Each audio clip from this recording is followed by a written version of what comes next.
Li ber rewşa xizanî, malbatî û civakî li Enqereyê bikaranîna bûjenên narkotîk her ku diçe zêde dibe. Li tevahiya Enqereyê herî zêde bikaranîn û firotina bûjenên narkotîk li taxa Altındağê li deverên İsmet Paşa, Yenî Doğan, Çînçin û Mamakeyê. Li gorî daneyên Weqfa Alîkariya Mirovî li tevahiya Tirkiye ser 10 milyonî kes van bûjenên narkotîk bikartînin, ango tiryakin. Yên ku dibin tiryak, eroîn, afyon an jî hebên narkotîk bikartînin û pirê wan jî temenê wan di navbera 15 û 24 salan dane. Dilek Kerêşî yek ji van kesan e, ew piştî ku bûye bûjenê tiryakê êdî xwe nikaribuye rizgar bike. Ji bo peydakirina vê jî ketiye reyên xirab. 12 yaşında evlendim.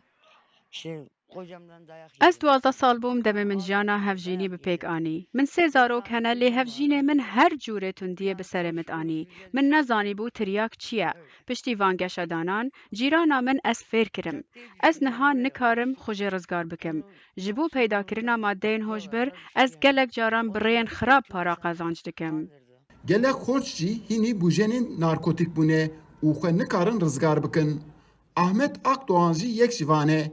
Ew him bi xwe tiryake û him jî demekê firotin kiriye û paşê jî ketiye girtîgehê. Lê ana dixwaze ku xwe ji vî rizgar bike. İşte babam vefat ettikten sonra Piştî ku bavê min mir ez bi tena serê xwe mam kes tu nebû rê ji min re nîşan bide. Di zarokatiya xwe de min jî bûjenê narkotîk bikar anî. Demek jî min firot. Ji ber wê ez ketim zîndanê. Lê ana ez dixwazim ji wê rizgar bim û ji bo wê jî ez alîkariyê dixwazim.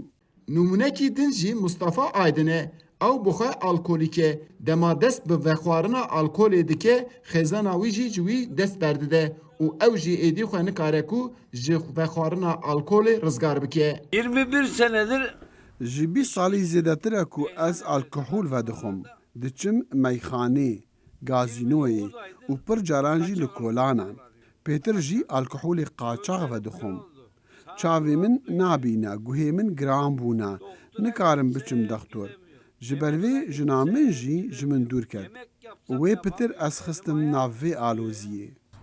Dema pandemiyê dest pê kir di jiyana civakê de jî cudatiyek çêbû. Li gorî hin lêkolînan tê diyar kirin ku di dema pandemiyê de bikaranîn û firotina bûjenên narkotîk hiç daneketiye bêtir zêde bûye. Eyüp Demir, Dengê Amerîka, Enkere.